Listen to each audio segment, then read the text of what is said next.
በዚህ ማይክሮቺፕ ስራ ላይ ኃላፊነት የነበረው ፕሮጀክቱን መምራት ነበር።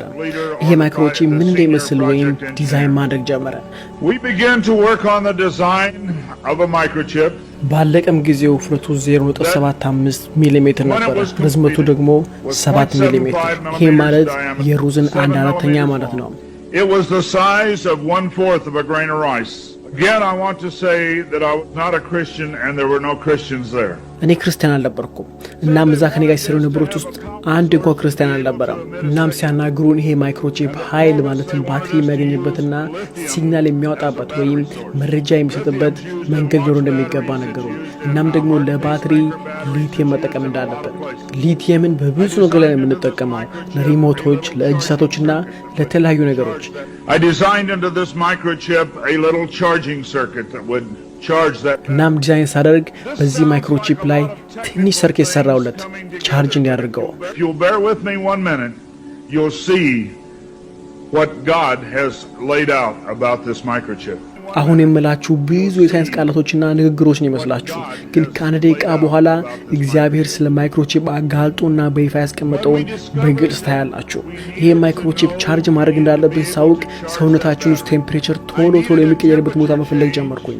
ቴምፕሬቸር ሲቀያየር በዛ ዲዛይን ባደረኩት ሰርኪት በኩል አልፎ ይሄን ማይክሮቺፕ ቻርጅ እንዲያደርገው። እናም ከዛ በኋላ ህዝቡ በከፈለው ቀረጥ ገንዘብ $1 ሚሊዮን ይሄን ቦታ መፈለግ ጀመርን። We began to investigate and find out where in the body does the temperature change the most rapidly. We spent over $1 million in taxpayer money, and when the results came back, እናም ውጤቱ ሲመጣ ጥናቱ ብዙ መረጃዎች ማለት ኢንፎርሜሽን ስለነበሩት በሶስት ቡድን ተከፋፍለን ማየት ጀመርን። እናም ሶስታችንን ቡድኖች ያገኘነው መረጃ ይዘን አንድ ላይ ተሰባሰበን። እናም ከሰውነት ክፍሎች ውስጥ ሁለት ቦታ ነበረ ለዚህ ማይክሮቺፕ ጥሩ ቦታ ተብሎ የተመረጠው። One was just below the hairline on the forehead. አንደኛው ቦታ ከጸጉራችን ትንሽ ወረድ ብሎ ግንባር ላይ ነበር። ሁሉም እናቶች ግንባርን በመንካት ነው የልጆቻቸውን ቴምፕሬቸር የሚያዩት። $1 ሚሊዮን ለነሱ መክፈል ይሻል ነበር። የትኛውም እናት ልጇን ጉልበት ላይ ነክታ ቴምፕሬቸር አታጣቅም፣ ሁሌም ግንባር ላይ ነው። The other place was the hand, the right hand preferred. Because most people are right-handed. ሁለተኛው ደግሞ እጅ ነው። ቀኝ እጅ ደግሞ የበለጠ ይመረጣል፣ ምክንያቱም ከግራ ይልቅ አብዛኛው ሰዎች ቀኝ እጃቸውን የሚጠቀሙት። ይሄ ነገር እኔንም ሆነ ከኔ ጋር ሲሰሩ የነበሩትን ሰዎች ግድ አላላቸውም። እናም እጅ ጥሩ ቦታ ነው ብለን ወሰን፣ ምክንያቱም ግንባር ላይ ማንም መውሰድ አይፈልግም ብለን ስላሰብን። ዲዛይን ስራውና ሁሉ ነገሩ አለቀ። ማይክሮቺፑ ተሰርቶ አለቀ። እንደውም አሁን የዲስከቨሪ ፕሬዘንቴሽን ላይ እየታየን ያለው የወሰዱት ሰዎች አሉ። እውነት ነው፣ ወደ በኋላ የሚመጣ ነገር አይደለም። There are people who have received it already. It is real.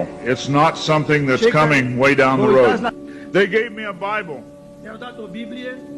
They told me not to read the book of Revelation. መጽሐፍ ቅዱስን ሰጥተውኝ ነበር። እናም መጽሐፈ ራእይን እንዳላነብ ነገሩኝ።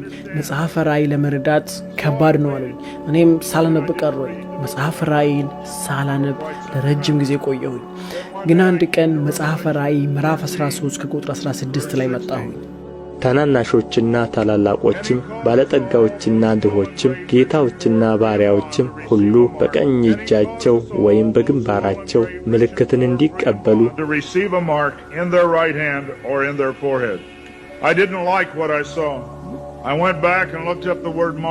ያየሁትን አልወደድኩትም። እናም ምልክት የሚለውን ቃል ለማየት መጽሐፍ ቅዱስ ሲጻፍ የተጻፈበትን ቋንቋ በመጠቀም ቃሉን ማጥናት ጀመርኩኝ። እናም ዮሐንስ ራእይ ምልክት የሚለውን ቃል ለሶስት ነገሮች ይጠቀመዋል፣ ቸራግማ፣ ቸራክተር እና ቸረክስ። እናም እነዚህን ቃላቶች ሳጠናቸው ስለ ማከክ መብሳት አወሩ። እኔም እግዚአብሔር ሆይ ይሄ አይደለም፣ ይሄን አልፈጠርንም አልኩት። እሱም ሂድና 666 የሚለው ቃል ይዋለኝ። ቃሉም ቺግዛስቲግማ ይባላል። ይሄ 66 የሚለው ቁጥር ቺግዛስቲግማ ተብሎ ነው የሚጠራው። ግሪከኛውም ቃል የሚለው ወደ 47 42 እንደ መስቀል መሄድ ማለት ነው። የዚህ ቃል ግማሹ ትርጉሙ ደግሞ የሚለው ስቴት ዞን ነው። እናም ይሄ ማለት ለማንነት መለያ ምክንያት ተደርጎ መውጋትና መለየት ማለት ነው። በእንግሊዘኛ ኢንሴስ ይባላል። And when I looked at what it says stizo, i.e. to stick, to prick, a mark incised, or punched into for recognition of ownership. I thought about the little injection tool. The end of it is called an incisor. I began to weep and I began to cry and I said, "Oh God, what have we done?" ይሄ 6 ማይክሮቺፕ ሰውነት ውስጥ እንዲገባ የሚደረግበት መርፌ ኢንሴስ ነው የሚባለው። ይሄንን ያወኩ ጊዜ ማልቀስ ነው ጀመርኩት። እናም እንዲህ ነበር ያልኩት፣ ኦ ጌታ ሆይ ምንድን ያደረግነው? ማመን አልቻልኩም። ይሄኛ የፈጠነው ነገር መጽሐፍ ቅዱስ ላይ ካለው ጋር አብሮ መሄዱ። እኔም ከእግዚአብሔር መሮጥ ጀመርኩኝ። ይሄ ነገር ለማስተሰረይ የሚችለውን ሁሉ አደረኩኝ to atone for this. But I want to tell you something, as God is my witness here tonight, this got in the way. ይሄው እግዚአብሔር ምስክሬ ነው። እኔ ዛሬ የሆነ ነገር ልነግራችሁ ፈልጋለሁ። ይሄ ነገር ጣልቃ ገባ። ገንዘብ ጣልቃ ገባ። ቆንጆ ቤት ነበረኝ፣ ሐይቅን በመስኮቴ ያየው የምኖርበት የምፈልገው ነገር ሁሉ ነበረኝ። ግን እኔ ሮጥኩኝ በገንዘቡ ምክንያት። $250,000 ለጥናት ሥራ ገንዘብ የመውሰድ አቅሜ እውነታውን ከመናገር አስቆመኝ። My ability to go and get $250,000 in research money took me away from telling the message. ለብዙ ዓመታት ሮጥኩኝ።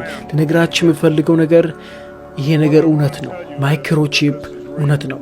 ክሬዲት ካርዶች በደንብ እየሰሩ አይደለም። ሰዎች አስመስለው ሊያታልሉ ይችላሉ።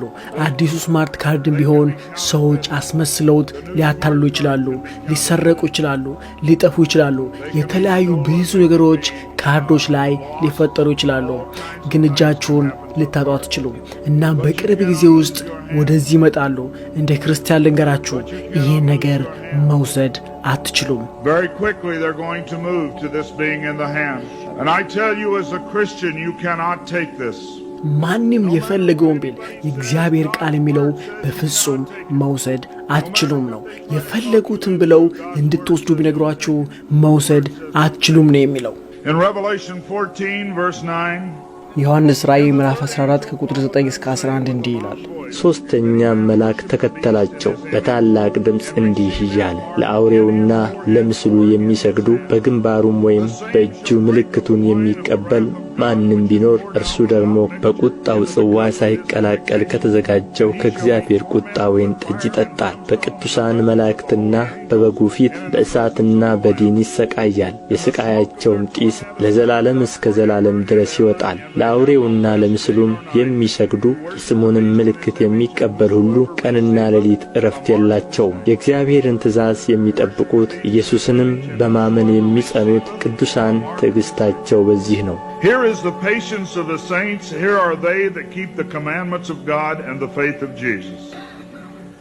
It's very simple. God's word says do not take it. ግልጽና ቀላል ነው። የእግዚአብሔር ቃል እንዳትወስዱት ነው የሚለው።